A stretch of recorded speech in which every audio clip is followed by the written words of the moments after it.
सोचिए, अगर कल सुबह आप उठें और आपकी जेब में रखे सारे नोट और सिक्के अचानक सिर्फ कागज और धातु के टुकड़े बन जाएं, तो क्या होगा?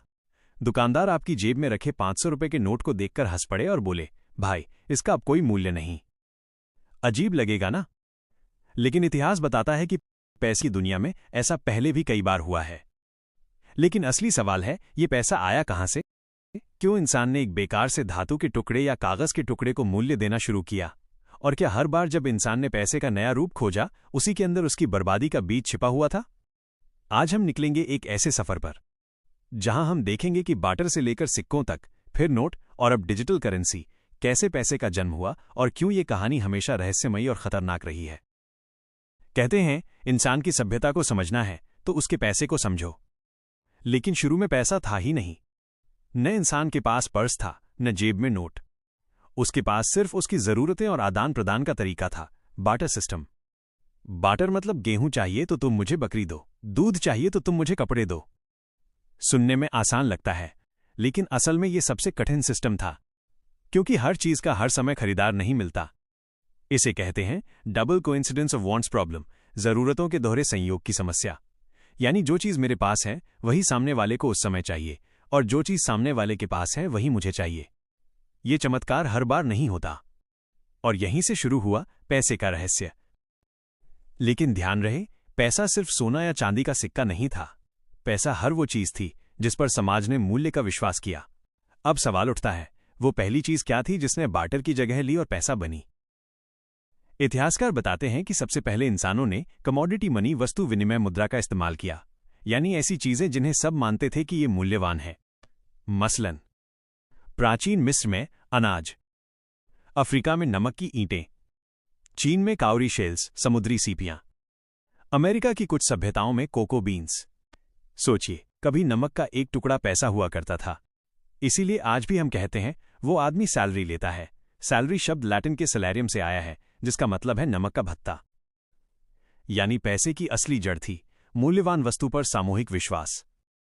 लेकिन कमोडिटी मनी की भी दिक्कत थी। नमक गल जाता था, अनाज सड़ जाता था, कोको बीन्स खत्म हो जाते थे। तो सभ्यताओं ने खोजा धातु का सिक्का। लगभग 600 ईसा पूर्व में लीडिया, आज का तुर्की में पहली बार सोने चांदी के मिश्र धातु से आधिकारिक सिक्के ढाले गए। ये एक क्रांति थी, क्योंकि अब पहली बार किसी राजा ने अपनी मोहर लगाकर ये ऐलान किया, इस धातु का ये टुकड़ा पैसा है। सिक्के टिकाऊ थे, हर जगह मान्य थे और राजा की गारंटी पे बने थे। धीरे धीरे यूनान, रोम, भारत, चीन, हर जगह सिक्कों ने व्यापार को आसान बना दिया। भारत में मौर्य काल के पंच मार्क्ड कॉइन्स, इसके सबूत ही चांदी के सिक्कों से अपना साम्राज्य फैलाया। लेकिन सिक्कों में भी एक छुपा हुआ जाल था। राजा जब चाहता सिक्कों को पतला कर देता, कम चांदी, ज्यादा धातु मिलाता और वही मूल्य घोषित करता। यानी मुद्रास्फीति, इन्फ्लेशन की बीमारी पहले दिन से पैसे के डीएनए में छुपी थी। 11वीं सदी में चीन ने कुछ ऐसा किया जिसने इतिहास बदल दिया। उन्होंने बनाया कागज का पैसा, पेपर मनी। क्योंकि भारी भरकम सिक्कों को ढोना मुश्किल था। लेकिन असली खेल यहां था। शुरू में ये नोट पूरी तरह सोने चांदी के रिजर्व से जुड़े थे, यानी जितना सोना है उतने ही नोट छापे जा सकते थे। लेकिन धीरे धीरे शासकों ने नोट छापने शुरू कर दिए बिना सोने चांदी के रिजर्व के, और यहीं से शुरू हुआ कागजी पैसे का धोखा। मार्को पोलो ने जब चीन की यात्राएं की तो उसने लिखा, यहां के लोग लकड़ी, कागज के टुकड़े से व्यापार करते हैं और हर कोई इसे मानता है। यानी विश्वास का खेल अपने चरम पर पहुंच चुका था। लेकिन जब नोट ज्यादा छप गए और सोना कम हुआ तो हुआ मुद्रास्फीति का विस्फोट। इतिहास में कई साम्राज्य ऐसे कागजी पैसे की वजह से डूब गए। यूरोप ने धीरे धीरे बैंकिंग सिस्टम और गोल्ड स्टैंडर्ड अपनाया। गोल्ड स्टैंडर्ड का मतलब था हर नोट के पीछे बराबर मूल्य का सोना रखा जाएगा। इससे लोगों का विश्वास वापस आया। लेकिन 20वीं सदी आते आते देशों ने ज्यादा खर्च और युद्धों के लिए ज्यादा नोट छापे। 1944 में बना ब्रेटन वुड सिस्टम, जहां यूएस डॉलर को गोल्ड से बांधा गया और बाकी मुद्राओं को डॉलर से। लेकिन 1971 में अमेरिका के राष्ट्रपति निक्सन ने गोल्ड स्टैंडर्ड खत्म कर दिया। अब डॉलर सिर्फ सरकार की गारंटी पर था, और देखते ही देखते पूरी दुनिया का पैसा बन गया फियाट करेंसी। फियाट मतलब बिकॉज गवर्नमेंट से सो। यानी पैसा अब सोने चांदी का प्रतिनिधि नहीं था, बस एक कागज या डिजिटल नंबर था जिसे सब मानते थे। आज हम फिर उसी मोड़ पर खड़े हैं। कागजी नोट की जगह अब डिजिटल ट्रांजैक्शन आ गया है। यूपीआई, कार्ड, ऑनलाइन वॉलेट, ये सब बस नंबर हैं। और अब उभरा है क्रिप्टो करेंसी। बिटकॉइन को बनाया गया इस सोच से कि सरकार या बैंक पर भरोसा क्यों करें। पैसा तो गणितीय कोड और सीमित सप्लाई वाला होना चाहिए। लेकिन यहां भी वही सवाल है, क्या क्रिप्टो सच में स्थायी, या फिर यह भी इतिहास के बाकी पैसों की तरह अपनी समस्या लेकर आएगा? इतिहास का पैटर्न साफ है। कमोडिटी मनी सड़ गया या खत्म हो गया, कॉइन मनी पतला कर दिया गया, पेपर मनी ज्यादा छापा गया, गोल्ड स्टैंडर्ड तोड़ा गया, फियाट करेंसी मुद्रास्फीति से जूझ रहा है। क्रिप्टो अनिश्चित और अस्थिर है। हर समाधान समय के साथ अपनी समस्या बन गया।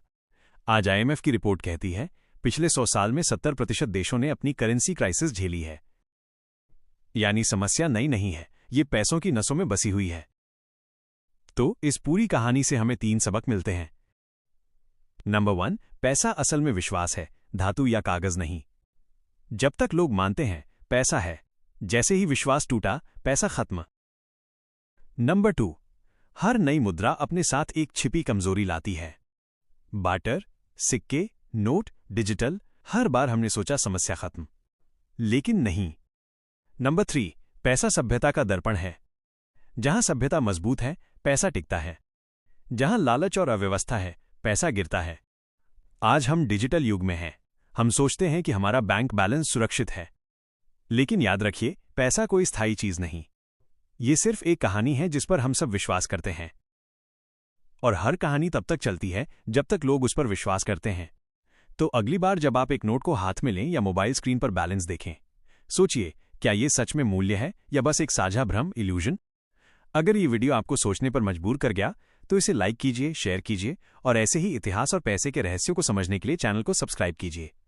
क्योंकि असली सवाल अभी बाकी है, क्या भविष्य का पैसा डिजिटल होगा या एक बार फिर से सब कुछ शून्य पर लौट जाएगा?